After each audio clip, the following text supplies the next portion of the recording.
YNC news కి స్వాగతం. సర్పవరం స్పందన ఫంక్షన్ హాల్లో జిల్లా ఎస్పీ సతీష్ కుమార్ ఆధ్వర్యంలో శాంతి భద్రతల పరిరక్షణ అవగాహన సదస్సు హాజరైన వైసీపీ, టీడీపీ, జనసేన, బీజేపీ నాయకులు. SP Satish Kumar comments. కాకినాడ జిల్లాలో చిన్న సంఘటనలు తప్ప ఎటువంటి ఇబ్బందులు లేకుండా మే 13న ఎన్నికలు ప్రశాంతంగా ముగిశాయి. గెలిచిన వారు, ఓడిపోయిన వారి మీద ఎటువంటి దాడులు చేయకుండా రక్షణ కల్పించవలసిన బాధ్యత అడ్మినిస్ట్రేషన్ మీద ఉంది. ఎన్నికల్లో కేసుల్లో ఇరుక్కుంటే మీ పిల్లల భవిష్యత్తుపై ప్రభావం చూపుతుందన్నారు.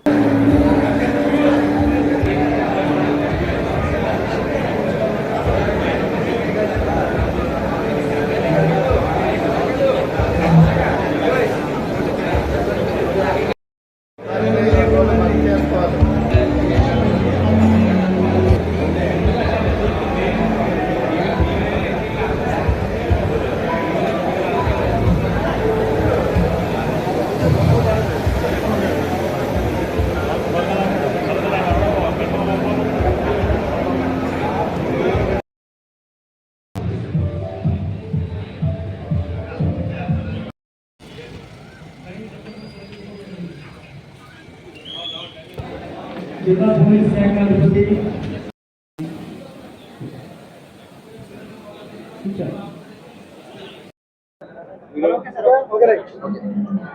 అందరికి గుడ్ ఈవినింగ్. ఈరోజు మనకి కౌంటింగ్ రోజు జరుగుతున్న జూన్ 4th జరగబోతున్న కౌంటింగ్ రోజు ఎలాంటి ప్రికాషనరీ మెషర్స్ తీసుకోవాలి, మన 144 చట్టం కానీ, పోలీస్ యాక్ట్ 30 చట్టం కానీ అమల్లో ఉండడము, అదేవిధంగా ఇప్పుడు ఫీల్డ్ లెవెల్లో ఉన్న ఆల్ పార్టీ లీడర్స్తో పాటు మనం మీటింగ్ ఈరోజు కండక్ట్ చేశాము.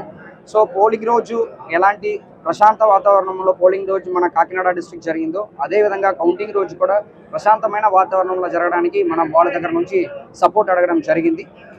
అది కాకుండా మనం కూడా కౌంటింగ్ డే రోజు కావాల్సిన బందోబస్తు అరేంజ్మెంట్స్ కూడా మేము చేసుకోవడం జరిగింది. అండ్ మెయిన్ పర్పస్ మన ఆల్ పార్టీస్తో పాటు కోఆర్డినేట్ చేసుకొని ఎలాంటి ఇబ్బంది లేకుండా కౌంటింగ్ రోజు కంప్లీట్ చేయాలని ఉద్దేశంతో పాటు తర్వాత చెప్తాను. No problem.